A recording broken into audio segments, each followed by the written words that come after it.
Hej igen.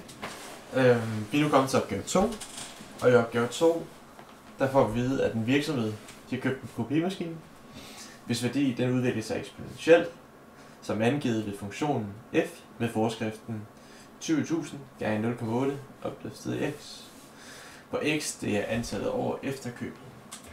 Vi skal så forklare betydningen af antallet 20.000 og tallet 0,8 i forskriften for f.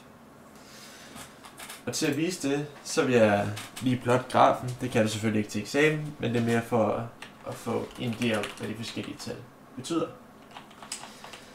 Det første, du skal bide mærke i ved f af x, ved 20.000 gange 0,8 opdelt x, det er, at du får at vide, at den stiger eksponentielt. Det er ikke altid, du vil få at vide det. Det skulle du også kunne se via forskriften. Og en eksponentiel funktion, den har forskriften b gange a i x. Måden jeg husker det på, det er, at eksponentielt, det betyder, at x den står, det er potensen.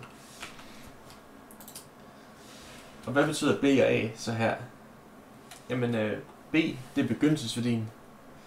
Det vil sige, i det her eksempel, det vil være,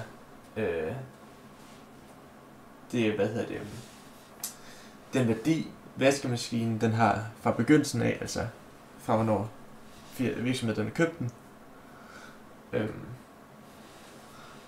Og nu vil jeg vise jer, hvad a's betydning er, ved at plotte den funktion her.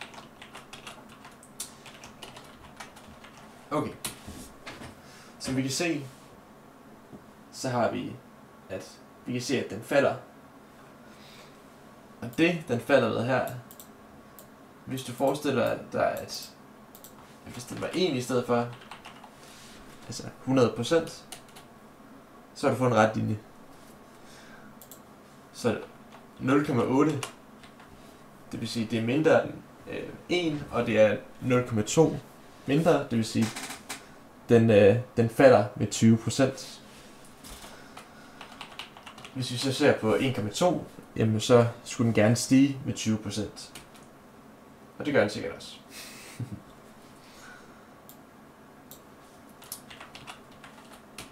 Okay. Jamen, lad os skrive det ned. 20.000 er værdien af kopimaskinen ved købstidspunktet, kan vi skrive.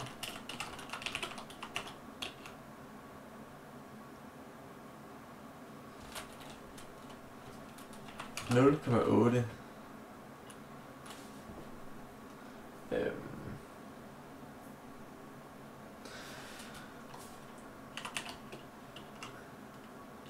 ja.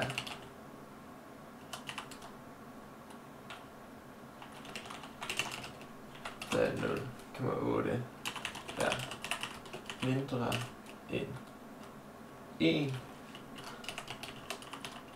falder værdien af kopimaskinen